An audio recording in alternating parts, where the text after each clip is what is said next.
Let us start with the explanation of the chapter The Enemy by Pearl S. Buck. The scene of action is a spot on the Japanese coast. Dr. Sadao Hoki's house was a low square stone-built house. It was set upon rocks well above a narrow beach outlined with bent pines. Sadao's father was a true patriot. As seen by the lines, those islands yonder, they are the stepping stones to the future of Japan. That is, that those islands here, they are the stepping stones to the future for Japan. Sadao's father had a deep concern for his son's education. So Sadao had been sent to America at 22 to learn all that he could learn of surgery and medicine there. He returned at the age of 30. He became famous not only as a surgeon, but as a scientist too. It was the time of the World War. Japan was at war with America. Dr. Sadao had not been sent abroad with the troops. The old general was under medical treatment and he might need an operation. So Dr. Sadao was being kept in Japan. In other words, here the general behaves in a very selfish manner. He wanted the best doctor for himself, to cure him of his illness, to treat him, and not to send that particular doctor out into the battlefield. Sadao watched mist hide outlines of a little island near the shore. Then it came creeping up the beach below his house. His wife Hana came out and put her hand on his arm. It gave him pleasure. Then she laid her cheek against his arm. He had met his wife Hana in America, and he had waited for himself to fall in love with Hana and to know that she was a Japanese. Otherwise, the father would not relent to their marriage. He would not agree to the marriage. And when the father knew that she was a Japanese studying in America, he consented to marry his son to Hana. At this moment, both of them saw something black come out of the mist. It was a man. He staggered a few steps. Then the curled mist hid him again. Hana and Sadao leaned over the railing of the veranda. They saw a man crawling on his hands and knees. Then he fell down on his face and lay there. They thought that it was perhaps a fisherman who had been washed from his boat.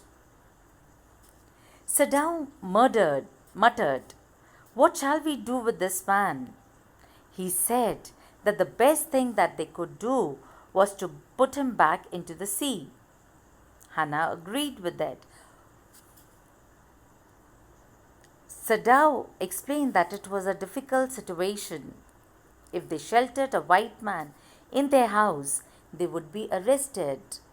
Japan was at war with America, and this man who had come to the shore was an American. So now both the doctor and his wife were in a dilemma what to do. Because if they take the side of the man, that means they would be called as a traitor. And if at all, if they do not save the man, that would go against the duty of the doctor. Sadao explained that it was a difficult situation. If they sheltered a white man in their house, they would be arrested. If they turned him over as a prisoner, he would certainly die. They were staring upon the inert figure with a curious repulsion. Then they tried to find out who he was. He looked American. The battered cap had faint lettered U.S. Navy. They concluded that he was a sailor from an American warship. The man was a prisoner of war.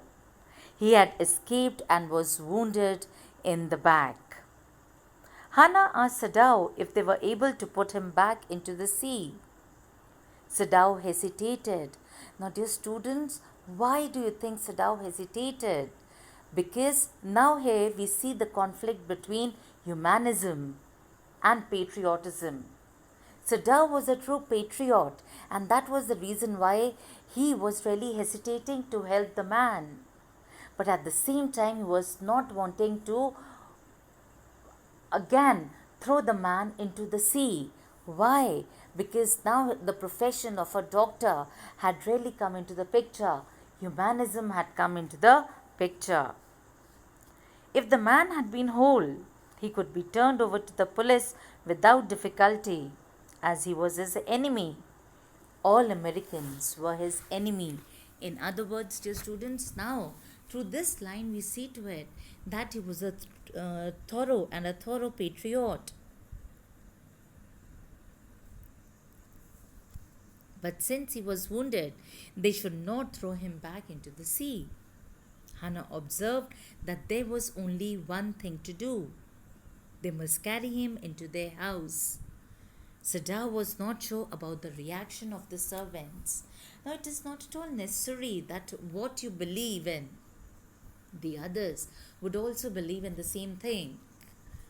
He was confident about himself and his wife, but he was not confident about how the servants of his household are going to react. Hannah suggested that they must tell the servants that they intended to give him over to the police. She said that they must do so, otherwise all of them would be in danger. It was a very critical situation. Japan was at war with America, and if Dr. Sadao had given protection to this prisoner of war, the American, that means not only Dr. Sadao, his wife, but all his servants also would be in danger by the police. Together, they lifted the man. He was very light. They carried him up the steps and into the side door of the passage. They carried him to an empty bedroom. Since the man was quite dirty, Sadao suggested that he had better be washed. If she fetched the water, he would wash the man. Hannah could not bear him to touch the man. She offered to tell the maid, Yumi. Sadao took the responsibility of informing others. Hannah washed the man till his upper body was quite clean.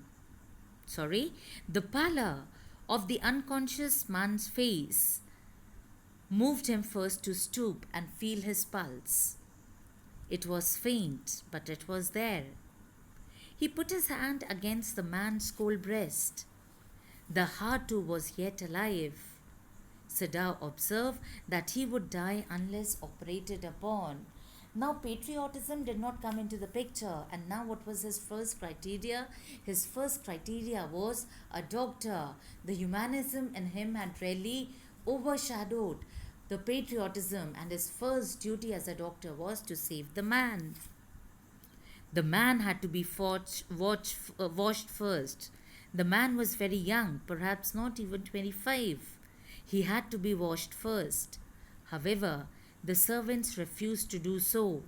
They did not want their master to heal the enemy. Hannah washed the man till his upper body was quite clean. Sadao put his instruments upon a sterilized towel. He began to wash the man's back carefully. He asked Hannah to give the anesthetic if he needed it. Hannah choked. She clapped her hands to her mouth and ran out of the room. He heard her retching into the garden. She had never ever seen an operation. Sadao proceeded swiftly. Hannah came in. Sadao asked her to saturate the cotton and hold it near his nostrils. She had to move it away a little when he breathed badly. Then Sadao got busy. He felt the tip of his instrument strike against something hard. It was just near his kidney. Then, with the cleanest and most precise incision, the bullet was out. The man quivered. That means the man shook, but he was still unconscious. Sadao gave him an injection and the man's pulse grew stronger. Hannah had to serve the young man herself, for none of the servants would enter the room. The man grew stronger day by day. The servants decided to quit if their master kept the enemy hidden there. The servants decided to quit. On the seventh day, the servants left together. Hannah carried the morning food to the prisoner. On coming back, she asked Sadao why they could not see clearly what they ought to do. In other words, still both Dr. Sadao and his wife Hannah were in dilemma as to what is to be done with the prisoner. Should he be handed over to the police, or what is to be done? They were not still quite clear about their motive. In the afternoon, a messenger came in official uniform. He asked Dr. Sadao to come to the palace at once, as the old general was in pain. Hannah breathed a sigh of relief. When Sadao came to say goodbye, she revealed her fear. She thought perhaps a police official had got to know that they had hidden the American prisoner and they had come to arrest him. But she breathed a sigh of relief. That means she really became quite relieved that Dr. Sadao was called to treat the general. She had thought that they had come to arrest him. Sadao promised to get rid of the man for her sake. Sadao told the general about the man he had operated upon. The general acknowledged why Sadao was indispensable for him.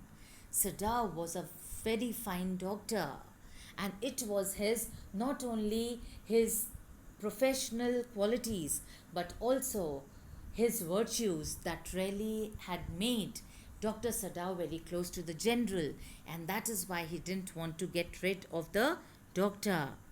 The general promised to send his private assassins to kill the man and remove his body. He asked Dr. Sadao to leave the outer partition of the white man's room to the garden open while he slept. Sadao went home thinking over the plan. He would tell Hannah nothing. He was surprised to see the young American out of the bed and preparing to go into the garden. He complained that the muscles on one side felt stiff. Dr. Sadao said that exercise and massage will be helpful. He then asked Tom, that was the name of the American prisoner of war, to go to bed. Sadao slept badly that night. The next morning, Sadao went to the guest room and found him asleep. The second night also passed. The young man was still there. He had shaved himself. There was a faint color in his cheeks. Dr. Sadao told him that he was quite well then. He offered to put his boat on the shore.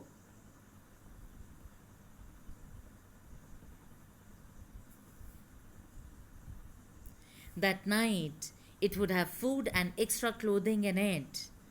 Tom might be able to row to that little island not far away from the coast. It had not been fortified. Fortified means that it had not been inhabited by the people. That is why it was a safe place for the American. Nobody lived there as it was submerged in storm. Since it was not the season of storm, he could live there till he saw a Korean fishing boat pass by. As soon as it was dark, Sadao made preparations to help the young man to escape. He gave him flashlight. He asked him to give him 2 flashes as the sun set in case his food ran out. In case he was still there and all right, he was to signal him only once. He was warned not to signal in darkness, for it would be seen.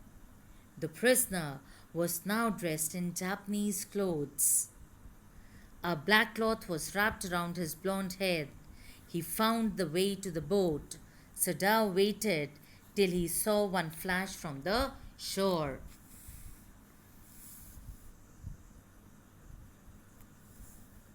Dr. Sadao had been called in the night to perform an emergency operation on the general. It involved his gallbladder. For 12 hours, Sadao had not been sure that the general would live. Then he began to breathe deeply again and to demand for food. Sadao had not been able to ask about the assassins. So far as he knew, they had never ever come. The servants had returned to Dr. Sadao's household. The room was cleaned. 1 week after the operation, Sadao felt that the general was well enough to be spoken to about the prisoner. Sadao informed him that the prisoner had escaped. The general asked the doctor whether he had not promised to kill the man for the doctor. He then confessed the truth. He had been suffering a great deal. So he thought of nothing but himself. He had forgotten his promise. That night, Sadao waited at dusk for the light from the island. There was none. His prisoner had gone away and was safe.